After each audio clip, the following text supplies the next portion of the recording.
انم ذہنی طور پر تھکاوٹ محسوس کر رہی تھی، جلد ہی نیند کی آغوش میں چلی گئی۔ اٹھو انم، حنان کی آواز پر انم کی آنکھ کھل گئی۔ فریش ہو جاؤ، پارلر بھی جانا ہے، امی آپ کا انتظار کر رہی ہیں۔ انم فریش ہو کے خالہ کے ساتھ پارلر چلی گئی۔ گرے کلر کے فراک میں انم کسی گڑیا سے کم نہیں لگ رہی تھی۔ بیوٹیشن نے بہت مہارت سے انم کو کسی موم کی گڑیا کی مانند تیار کر لیا۔ پارلر کے شیشے میں اپنا عکس دیکھتے ہوئے انم کو پھر سے وہی جلے ہوئے چہرے والی دلہن یاد آ گئی۔ یہ گجرے پہن لو، پارلر میں ایک انجانی سی عورت نے گجرے انم کی جانب بڑھاتے ہوئے کہا۔ انم نے گجرے تھام لیے، تبھی خالہ میک اپ روم میں داخل ہوئی اور کہنے لگی، جلدی چلو، حنان گاڑی میں انتظار کر رہا ہے اور فنکشن کا ٹائم بھی شروع ہونے والا ہے۔ گجرے پرس میں ڈالتے ہوئے انم کو احساس ہوا کہ خالہ کے آتے ہی وہ عورت جو گجرے پکڑا رہی تھی غائب ہو چکی تھی، مگر جلدی جلدی میں وہ اس بات پر مزید نہ سوچ سکی۔ فنکشن بہت پروقار تھا جو بخوبی گزرا۔ ہر زبان پر دلہا دلہن کی جوڑی کی تعریفوں کے چرچے تھے۔ دلہن کانچ کی مانند خوبصورت گڑیا لگ رہی تھی۔ رات گئے فنکشن اختتام کو پہنچا۔ 3 بجے گھر پہنچ کر سینڈل اتارتی انم کو محسوس ہوا جیسے اس کے پاؤں کسی لیس دار چیز سے بھر گئے ہوں۔ لہنگا تھوڑا اوپر کرتے ہوئے پاؤں کی جانب دیکھا تو فرش پر خون ہی خون تھا۔ ابھی وہ سکتے کے عالم میں دیکھ رہی تھی کہ دروازہ کھلا اور حنان تیزی سے اندر داخل ہوا۔ انم کو یوں آنکھیں پھاڑے ٹکٹکی باندھے اپنے پاؤں کی جانب دیکھتے ہوئے اسے آواز دینے لگا۔ کافی دیر بعد خوف کا بت پگھلا تو انم نے صرف اتنا کہا، یہ خون ہے نا؟ کہاں ہے خون؟ حنان نے حیرت سے پوچھا۔ یہ خون؟ اب کی بار انم کو بھی فرش صاف ستھرا دکھائی دیا۔ ارے تم تھک گئی ہو، آرام کرو، میرے ایک دوست کا ایکسیڈنٹ ہو گیا ہے، میں اس کے پاس جا رہا ہوں، ممکن ہے مجھے دیر ہو جائے، تم آرام کرو۔ سنیں، کسی کو بولیں کہ میرے پاس آ کر سو جائے۔ حنان کو بھی یہ بات ٹھیک لگی۔ اچھا ٹھیک ہے، میں سونیا کو کہتا ہوں۔ سونیا جو حنان کے بھائی کی 15 سالہ بیٹی تھی، یعنی حنان کی بھتیجی، وہ انم کے پاس آ گئی۔ انم جویلری اتارنے کی غرض سے سنگھار میز کے سامنے بیٹھی تھی۔ اس کی نظر اپنے پرس پر پڑی اور اسے وہ گجرے یاد آ گئے۔ انم نے جلدی سے پرس کھولا تو اخبار میں لپٹے گجرے اب بھی تازہ اور خوشبودار تھے۔ انم گجروں کو رکھ کر لباس بدلنے چلی گئی۔ فریش ہو کر آئی تو سونیا خواب خرگوش کے مزے لے رہی تھی۔ انم نے گجرے اٹھائے اور اپنی کلائیوں میں ڈال لیے۔ گجروں کا کلائیوں میں آنا تھا کہ سامنے شیشے میں انم کو اپنے عکس کے ساتھ اسی جلے ہوئے منہ والی دلہن کا وجود نظر آیا۔ پیچھے مڑ کر دیکھنے پر اسے اپنے پیچھے کوئی نظر نہ آیا، مگر سامنے شیشے میں جلے ہوئے منہ والی دلہن کا وجود نمایاں تھا۔ شیشے سے جلی ہوئی عورت کے لمبے ناخن والے ہاتھ باہر نکل آئے اور انم کے ہاتھوں سے گجرے نوچتے ہوئے جلے ہوئے منہ والی دلہن کہنے لگی، بہت شوق ہے نا تجھے گجروں کا؟ میں تیرا شوق پورا کرتی ہوں، اور ساتھ ہی گجروں کو نوچنے لگی۔ اس کے لمبے لمبے ناخن انم کی کلائیوں کو بھی نوچ رہے تھے۔ انم کی کلائیوں پر سے بڑے بڑے زخموں سے خون رس رہا تھا۔ انم کی چیخوں سے اب کمرہ گونج اٹھا۔ سونیا کی بھی آنکھ کھل گئی۔ اسے بس اتنا نظر آیا کہ انم سنگھار میز کے سامنے بیٹھی کسی سے اپنے ہاتھ چھڑانے کی کوشش کر رہی ہے اور اس کے ہاتھوں سے خون بہہ رہا ہے۔ وہ یہ منظر دیکھ کر باہر کو بھاگی اور اس شور سے سب گھر والے انم کے کمرے کی جانب آ گئے۔ لہو لہان ہاتھ لیے انم بس چیخے جا رہی تھی۔ گھر کی عورتوں نے انم کو تسلی دی۔ نانوں نے انم کو دم کیا اور اپنے کمرے میں لے آئیں۔ جہاں انم کے حواس بحال ہوئے تو تمام ماجرا نانوں کے گوش گزار کر دیا۔ نانو جہاں دیدہ خاتون تھی، وہ سمجھ گئیں ہو نہ ہو انم کے پیچھے کوئی بری روح، آتما یا کوئی آسیب ہے۔ بیٹا، کل ہم مولوی صاحب کے پاس جائیں گے جو تمام ماجرا بتا سکیں گے۔ حنان کو بھی اس واقعے نے ڈرا دیا تھا، کیونکہ اس بار انم کی کلائیوں پر ناخنوں سے نوچنے کے گہرے زخم تھے جو نظر انداز کرنے کے نہیں تھے۔ ڈاکٹر نے طبی معائنے کے بعد انم کی کلائیوں پر پٹی باندھی اور دوائی دی۔ اگلی صبح انم، نانو اور حنان مولوی صاحب کے پاس پہنچ گئے۔ مولوی صاحب نے پہلے دم کیا، پھر حساب کیا تو اوپری اثرات کے حملہ آور ہونے کا امکان ظاہر کیا اور انم کے گرد حفاظت کا حصار کھینچ کر ایک تعویذ انم کو اپنے پاس رکھنے اور ایک کمرے میں لٹکانے کے لیے دے دیا۔ زمیں بوس کر کے دوسروں کی محبت کے گھر کو سوچتے ہیں، بنیادیں کیسے مضبوط کریں اپنی محبت کی۔ کار مناہل کی ٹانگوں پر سے گزرتے ہوئے آگے بڑھ گئی تھی۔ مناہل درد سے تڑپ رہی تھی۔ لوگوں نے مناہل کو ہسپتال منتقل کرا دیا، مگر کار فرار ہونے میں کامیاب ہو چکی تھی۔ موقع پر موجود لوگ اتنا دیکھ سکے تھے کہ کار میں ایک نقاب پوش عورت سوار تھی جو کار ڈرائیو کر رہی تھی۔ مناہل کی ٹانگوں کی ہڈیاں ٹوٹ کر کچومر ہو گئی تھیں، جن کی سرجری ناممکن تھی۔ ڈاکٹرز نے صاف لفظوں میں مناہل کے اپاہج ہونے کا اعلان کر دیا تھا۔ مناہل خاموش تھی۔ اسے دیکھ کر یوں لگتا تھا جیسے کسی ذی روح کا ساکت جسم موت کے بعد خاموش پڑا ہو۔ آنکھوں میں کوئی جذبات نہیں تھے، خشک، خالی، بے جان آنکھیں۔ چہرے پر کوئی تاثرات نہ تھے، جیسے صحرا کی ریت جس پر کوئی نشان نہیں رہتا۔ خاموشی، لمبی خاموشی، اور یہ خاموشی اتنی لمبی تھی کہ واقعے کے 4 سال بعد بھی مناہل خاموش تھی۔ زندگی خاموش، ساکت لاش۔ مناہل، خالہ نے حنان کے لیے انم کا رشتہ مانگا ہے۔ ہم تمہاری اجازت مانگ رہے ہیں۔ تمہاری اب ایسی حالت نہیں کہ تم حنان سے شادی کر سکو۔ حنان اچھا لڑکا ہے، ہم اس رشتے کو ہاتھ سے نہیں جانے دینا چاہتے۔ ہمیں سچائی کو ماننا پڑے گا۔ تم اب حنان کا جوڑ نہیں بن سکتی ہو۔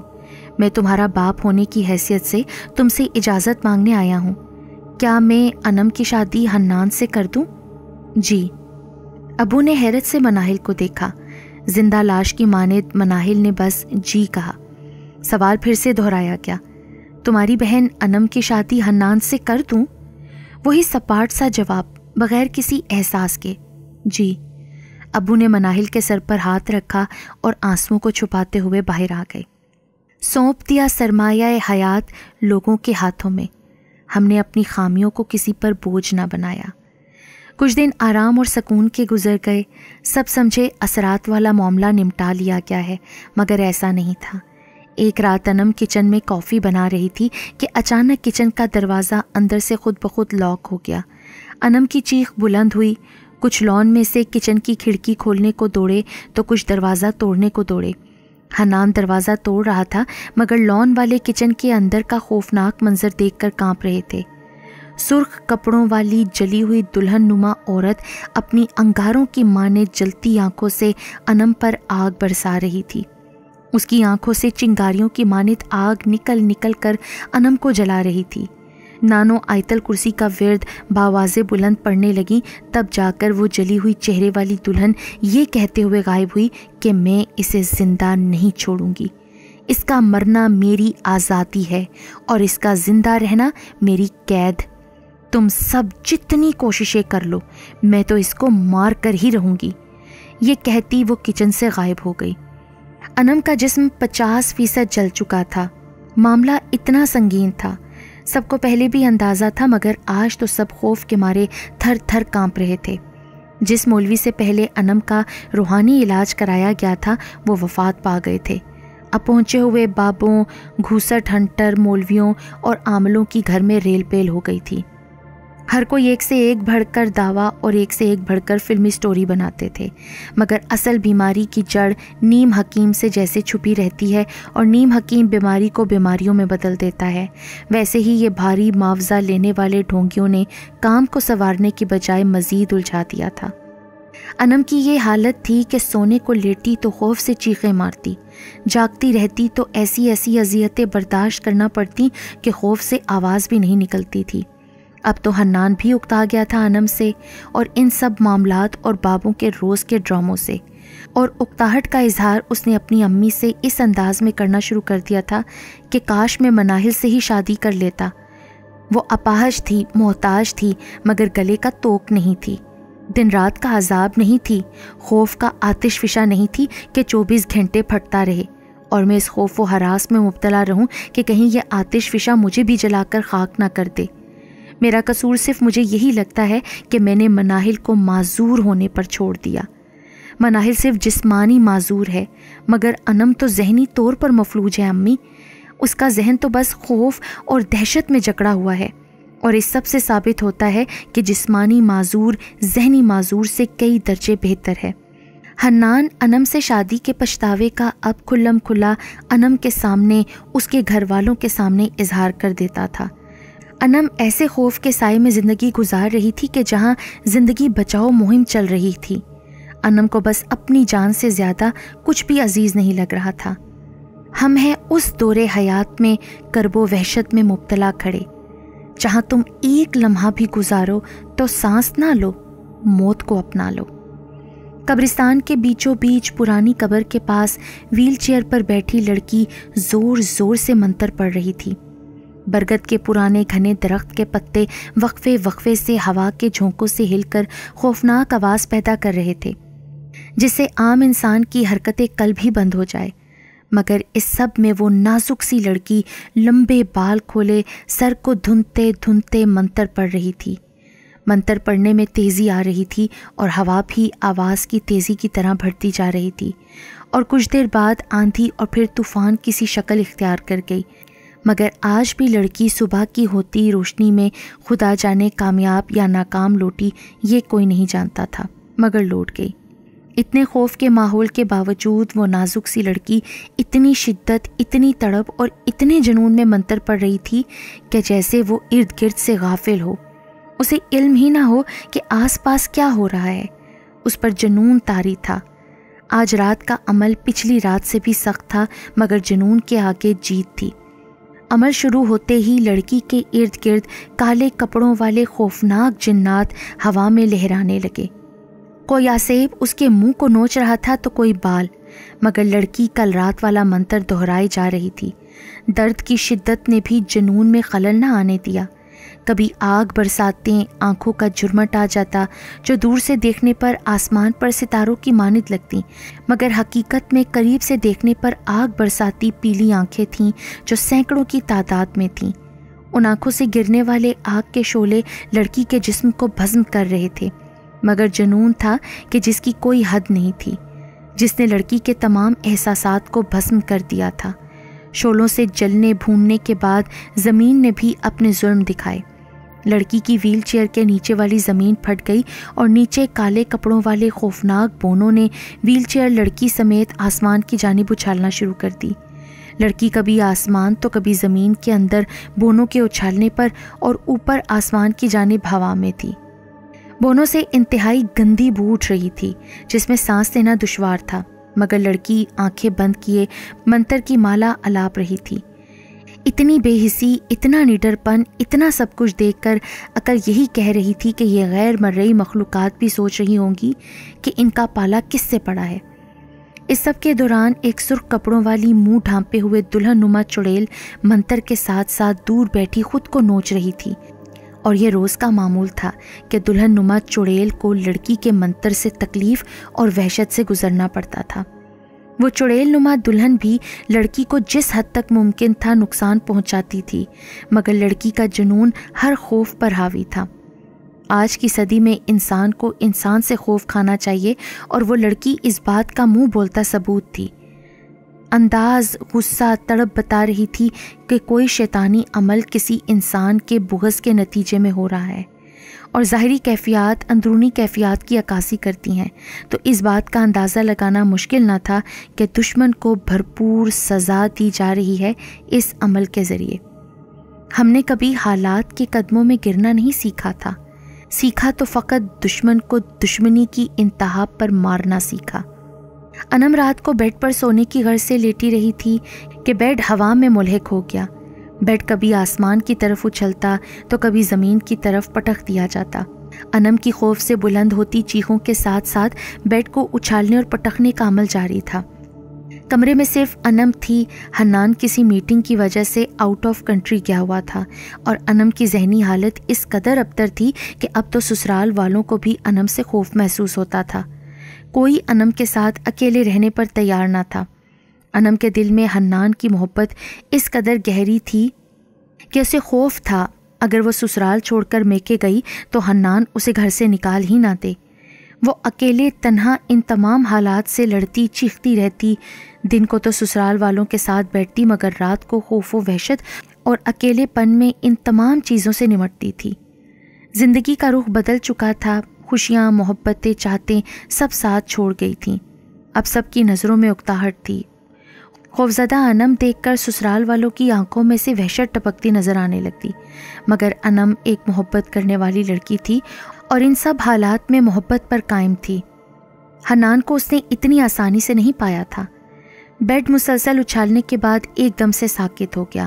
انم نے سکا سانس لیا ہی تھا کہ بیڈ کے نیچے سے بونوں کی ایک فوج باہر آ گئی۔ کالے کپڑوں میں ملبوس چھوٹے چھوٹے بونے جن کے وجود سے ناگوار بو کمرے میں پھیل رہی تھی۔ بونوں نے ایک قطار میں کھڑے ہو کر بیڈ کو چاروں طرف سے گھیر لیا۔ شدید بو سے انم کو قے آنے لگی۔ انم نے قے کی تو خون کا ایک فوارہ سا انم کے منہ سے نکل کر فرش پر پھیل گیا۔ بونے خون والی قے پر مکھیوں کے جھرمٹ کی طرح جھپٹ پڑے اور ایک سیکنڈ میں خون والی قے چٹ کرنے کے بعد آہستہ آہستہ انم کی جانب بڑھنے لگے۔ انم کی پہلی بار خوف سے آواز بند ہو گئی تھی۔ پھر بونے انم کے گرد گھیرا تنگ کر کے انم کا گوشت نوچنے لگے۔ انم درد سے چیختی باہر کی جانب بھاگی۔ باہر ٹی وی لاؤنج میں دادی جان نے انم کو یوں چیختے اور خود سے کسی نظر نہ آنے والی مخلوق کو جھاڑتے دیکھا تو دادی نے انم پر آیت الکرسی کا ورد کر کے پھونکا۔ آیت الکرسی کا پھونکنا تھا، انم نے دیکھا زمین پھٹی اور بونے اس میں غائب ہو گئے۔ انم دادی سے لپٹ کر رونے لگی۔ دادی مجھے بچا لیں، میں پاگل ہو جاؤں گی، میں مر جاؤں گی، یہ بلائیں مجھے کھا جائیں گی، میں دردناک موت مر جاؤں گی دادی، میں جینا چاہتی ہوں، دادی پلیز مجھے بچا لیں۔ یہ کہتی ہوئی انم ہوش سے بیگانہ ہو گئی، مگر یہ دیکھ کر دادی کو حیرت کا جھٹکا لگا کہ انم کے جسم پر چھوٹے چھوٹے زخموں کے نشان ہیں اور ان سے خون رس رہا ہے، اور اس کے ساتھ ہی انم کے جسم سے ناگوار بو جیسے گلے سڑے گوشت کی شدت سے آ رہی تھی وہ آنے لگی۔ ہم نے خوابوں کی تعبیر تو نہیں پائی تھی جتنی ہم نے خوابوں کی قیمت چکائی تھی۔ شہر کے معروف ہسپتال سے نومولود بچے کی باتھ روم سے سرکٹی لاش ملنے اور ساتھ ہی نومولود کا دل نکالنے کی واردات نے پورے شہر میں خوف و ہراس پھیلا دیا تھا۔ ویل چیئر پر موجود نازک سی لڑکی آج کے چلے میں شیطان سے ملاقات کرنے جا رہی تھی۔ ہاتھ میں موجود سنہری بکسے کو مضبوطی سے تھامے منہ میں منتر بڑبڑاتے وہ لڑکی پہلے دن قبرستان میں آئی لڑکی سے بہت مختلف تھی۔ آج سے مہینہ پہلے جب وہ لڑکی اس قبرستان میں آئی تھی تو ایک نازک سی معصوم سی لڑکی نظر آ رہی تھی، مگر آہستہ آہستہ جیسے جیسے وہ چلے کاٹ رہی تھی معصومیت کی جگہ سفاکیت نے لے لی تھی اور آج وہ کسی چڑیل سے کم نہیں لگ رہی تھی۔ کئی گھنٹے منتر پڑھنے کے بعد لڑکی کے بالکل سامنے ایک دھماکہ ہوا اور ایک آگ کا گولا سا بن گیا۔ لڑکی نے دھماکے کی آواز کے ساتھ آنکھیں کھول دیں اور ویل چیئر سے اپنے نیم مردہ وجود کو نیچے گرا کر زمین پر ڈھہ گئی اور سنہرے بکسے کو کھول کر شیطان کی جانب بکسے کا رخ کر کے دونوں ہاتھ جوڑے پڑی رہی۔ کچھ دیر بعد فضا میں لڑکی کی آواز گونجی، مالک میں یہ نذرانہ لائی ہوں، قبول کیجیے۔ کچھ دیر کے بعد سنہری بکسا ہوا میں لہرایا اور اس سے ایک نومولود کا سر اور دل ہوا میں اڑتا ہوا آگ کے گولے میں غائب ہو گیا اور ساتھ ہی آگ کا گولا بھی وہاں سے غائب ہو گیا۔ اب کی بار لڑکی نے لڑکھڑاتے وجود کے ساتھ خود کو گھسیٹ کر اس آگ کے گولے کے دائرے کے مقام تک پہنچایا جہاں اب کچھ بھی نہ تھا۔ لڑکی نے وہاں سے کچھ مٹی اکٹھی کی جو بظاہر اندھیرے میں تو مٹی تھی مگر روشنی میں دیکھنے پر راکھ تھی۔ راکھ کو ایک بوتل میں اکٹھا کیا اور کئی گھنٹوں کی مشقت کے بعد خود ویل چیئر پر بیٹھ کر واپسی کا رخ کیا۔ میں نے فیصلہ کر لیا ہے، میں انم کو کسی مولانا کے پاس لے کر جاؤں گا اور یہ معمہ حل کروں گا۔ میری بچی اذیت میں ہے، میں اسے مزید اذیت میں نہیں دیکھ سکتی۔ سب خاموشی سے دادی کا فیصلہ سن رہے تھے۔ جمعرات کو ہم اپنے آبائی علاقے میں مولانا صاحب کے پاس جا رہے تھے۔ دادی نے اٹل فیصلہ سنا دیا، مگر جیسی کرنی ویسی بھرنی۔ کس نے جمعرات دیکھا؟ کچھ گناہوں کی سزا اسی دنیا میں ہی مل جاتی ہے اور انم کو بھی اس کے گناہوں کی سزا مل گئی تھی۔ رات کو انم کی آنکھ کھلی تو خود کو اس نے قبرستان میں موجود پایا۔ سفید چادر میں لپٹی انم قبرستان میں تنہا لیٹی تھی اور دور سے آگ کی شعلوں نما بہت سی آنکھیں اس کا تعاقب کر رہی تھیں۔ آنکھیں لمحہ بلمحہ اس کے قریب تر ہو رہی تھیں۔ انم کا خوف سے دل پھٹ رہا تھا۔ وہ مسلسل گھر والوں کو آوازیں دینے لگی مگر آنکھیں اس کے ارد گرد ہی جمع ہو گئیں۔ غور کرنے پر معلوم ہوا کہ آنکھیں آسمان سے لٹک رہی تھیں۔ ابھی انم آنکھوں سے وحشت زدہ تھی کہ زمین پھٹی اور بدبودار بونوں سے انم کا پھر سے واسطہ پڑ گیا۔ اب بونے آسمان کی جانب انم کو اچھالتے اور آسمان پر موجود آنکھوں میں اتنی گرمائش تھی کہ انم کا جسم جھلس جاتا۔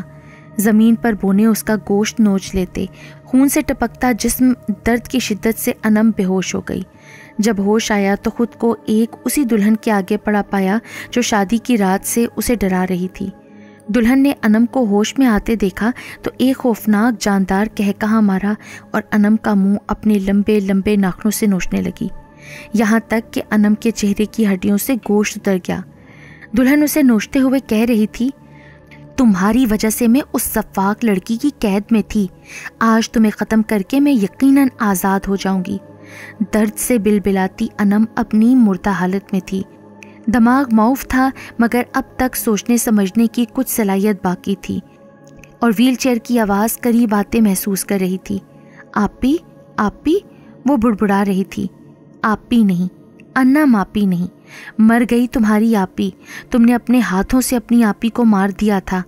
کچھ یاد ہے تمہیں انم؟ یاد ہے وہ دن جب تم نے میری محبت مجھ سے چھین لی تھی؟ یاد ہے وہ دن جب تم خوشی خوشی حنان کے ساتھ رخصت ہو گئی تھی؟ اس دن مر گئی تھی تمہاری آپی۔ آپی مجھے معاف کر دیں، پلیز آپی مجھے معاف کر دیں۔ انم بس ایک ہی رٹ لگائے زمین پر تڑپتی ہوئی پڑی تھی۔ معاف کر دو اسے مناہل، حنان کی آواز پر مناہل چونکی۔ میں جانتا ہوں انم تمہاری گنہگار ہے مگر تم اسے معاف کر دو۔ صرف انم نہیں، تم بھی میرے گنہگار ہو۔ جانتے ہو جب تم نے مجھے معذور ہونے پر چھوڑا تھا میں کس صدمے سے گزری تھی، اور پھر ڈھٹائی دیکھو، تم نے میری ہی بہن سے شادی کر لی تو سوچو مجھ پر کیا گزری تھی۔ تم دونوں جانتے ہو کیا؟ نہیں جانتے، کوئی اس درد کو نہیں جانتا۔ سب اپنی اپنی خوشیوں میں خوش تھے۔ میں کسی کو بھی معاف نہیں کروں گی، کسی کو بھی نہیں، اور انم کو تو بالکل بھی نہیں، میری محبت کے واسطے بھی نہیں۔ حنان نے ہوا میں تیر چلایا۔ مناہل محبت کرنے والی لڑکی تھی، حساس لڑکی، محبت کو دل کی گہرائی میں دفنا تو چکی تھی مگر قبر دل میں موجود تھی۔ حنان سے نظریں چرا کر کہنے لگی، محبت مر گئی مگر اس کی قبر میرے دل میں ہے، جاؤ دونوں یہاں سے۔ اس محبت کی قبر کے صدقے معاف کیا تم دونوں کو، چلے جاؤ یہاں سے۔ حنان نے انم کو اٹھا کر سہارا دیتے ہوئے مناہل سے کہا، چلو تم بھی۔ مناہل نے حنان کی طرف دیکھتے ہوئے کہا، مجھے کچھ حساب چکانے ہیں، تم اپنی بیوی کو لے کر جاؤ، میں چلی جاؤں گی۔ حنان نے انم کی بگڑتی حالت دیکھ کر قبرستان سے باہر جانے کے راستے کا رخ کیا مگر جاتے جاتے ایک دم پلٹ کر دیکھا تو مناہل کی آنکھوں میں گہرے درد اور تکلیف کو نظر انداز نہ کر سکا۔ دل نے گواہی دی کہ اگر وہ آج یہاں سے چلا گیا تو وہ مناہل کو آخری بار دیکھ رہا ہے، مگر انم کی حالت کے بگاڑ نے اسے مناہل کی جانب پیش رفت کو روکنے پر مجبور کر دیا تھا۔ حنان چلا گیا۔ مناہل کی ویل چیئر کے ارد گرد بونوں نے، آسمان سے چھلکتی آگ برساتی آنکھوں نے اس دلہن کے گرد گھیرا تنگ کر دیا تھا۔ مناہل کو سب اپنی طرف سے انم والی اذیت پہنچا رہے تھے۔ مناہل نیم بے ہوشی کے عالم میں تھی جب اس نے اپنے پہلو میں کسی چیز کے گاڑنے اور پھر دل کو نوچنے کے درد کو محسوس کیا۔ مناہل کی دردناک چیخ سے قبرستان کا سناٹا ختم ہو گیا اور پھر لمحوں میں خاموشی چھا گئی۔ قبرستان سے ایک نازک سی معذور لڑکی کی سرکٹی اور دل نکالی لاش برآمد ہونے کی خبر نے سب کے رونگٹے کھڑے کر دیے تھے۔ لاش کی شناخت مناہل نام کی لڑکی سے ہوئی۔ پولیس نے ضروری کارروائی کے بعد کیس یہ کہہ کر بند کر دیا کہ وہاں کسی انسان کی موجودگی کے نشان نہیں پائے گئے۔ مناہل کو قبر کے حوالے کر دیا گیا۔ حنان کو مناہل کی ڈائری ملی جس میں محبت کی ناکامی، بہن کی خود غرضی اور حنان کی بے وفائی کے قصے درج تھے، مگر آخری صفحے پر حنان کی سزا درج تھی، پچھتاوے کی سزا۔ میں مناہل حنان کو کبھی معاف نہیں کروں گی۔ انم سے میرا حساب میں خود لوں گی مگر حنان سے میرا حساب میرا رب لے گا، جس نے مناہل کو ایک معصوم لڑکی سے شیطان کی چیلی بنا دیا۔ حنان، اس سب کے ذمہ دار تم ہو۔ تمہیں میں کبھی معاف نہیں کروں گی۔ تم میں انسانیت ہوتی تو تم مجھے ہر صورت قبول کر لیتے، جیسے میں تمہیں ہر صورت قبول کر رہی تھی۔ تم حساب دو گے اس بات کا۔ اس واقعے کے 3 سال بعد آج وہ مناہل کی قبر پر آیا تھا۔ مناہل کی محبت نے مناہل کے بعد حنان کی روح پر تماچے مارے تھے۔ آج وہ ہاتھ جوڑے معافی کا طلبگار تھا، مگر قبر کے کتبے نے حنان کی روح تک کو چھلنی کر دیا۔ میں لعنت بھیجتی ہوں ایسی محبت پر جس سے انسان کو اس کی ساری زندگی محروم رکھا جائے اور مرنے کے بعد مردہ جسم اور بے حس قبر پر آنسوؤں کی صورت نچھاور کی جائے۔ میں تو چھوڑ جاؤں گی یہ جہاں اور محبت کی اذیتیں۔ اپنا بتا، کیسے چھٹکارا پاؤ گے محبت کے بوجھ سے؟